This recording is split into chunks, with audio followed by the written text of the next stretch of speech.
किनले बानी ओइसने हमहू के चाहिए। अरे ये पैसा नहीं के बा। अरे जब देखा तब तू यो कही देला हमरा के चाहिए तो चाहिए।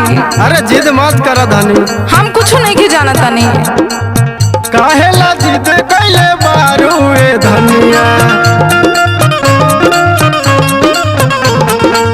ज्यादा नहीं करे हम धान रोपनिया। काहेला जिद कैले बारू ए धनिया, ज्यादा नहीं करे हम धान रोपनिया। ले यहाँ खाना संगे पिएला पनिया हो पिएला पनिया।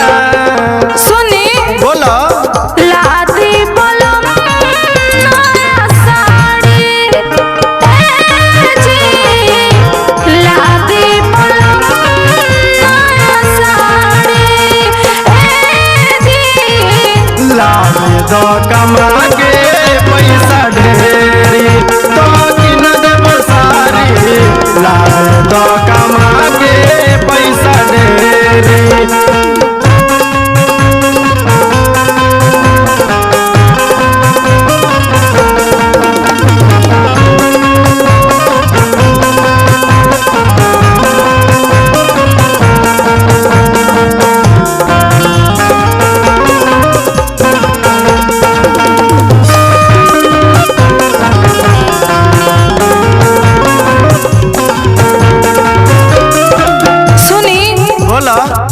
हम कुछ नहीं के जाना तनी। हमरा के कहीं से भी ऋण कर्जा करके वो साड़ी चाहिए तो चाहिए। अरे पैसा करू नहीं खे बा, सारी ला जिद कैले बारू। तनी बात समझ। बोला रोपब धान जब मिली रुपैया, तोहरा ला देब सारी हो।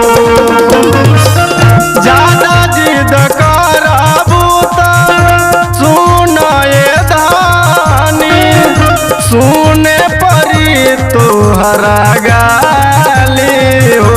तो सुनी हम कुछ जानत न पानी, सुनली रउआ हमरा चाही बस साड़ी हो। नया साड़ी तो देखली हसैया, घर में मचा दे बहुत पाती हो। ऐसे तू जिद जानी कर धनिया हो, कर धनिया। सुनी बोला लादी बलम नया साड़ी, अरे लादी बलम नया साड़ी। लागे दो कमा के पैसा ढेरी तो किन देब सारी। लागे दो कमा के पैसा ढेरी।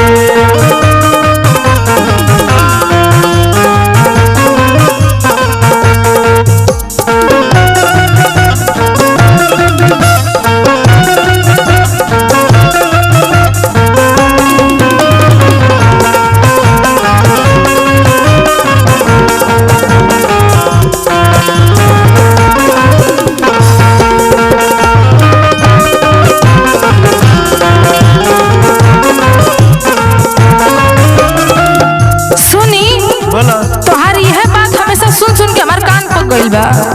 तोहरा के तनिको हमार फिकर चिंता बा, जब देखा तब काम करावेला, कबो कुछ हमरा खातिर ना किन के लेके आवेला।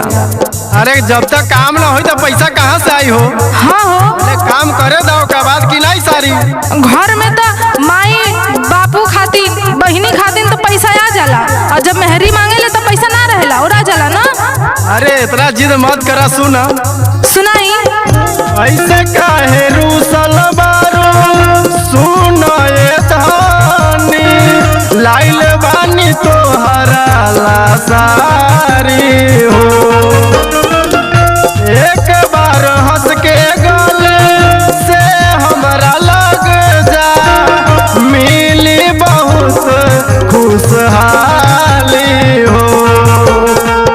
नया साड़ी पहनी के सुनाए सैया, प्यार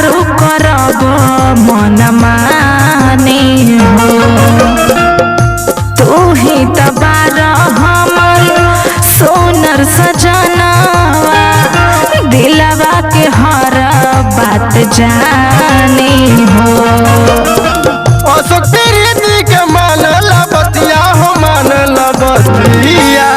ए जी बोलो लादी पलम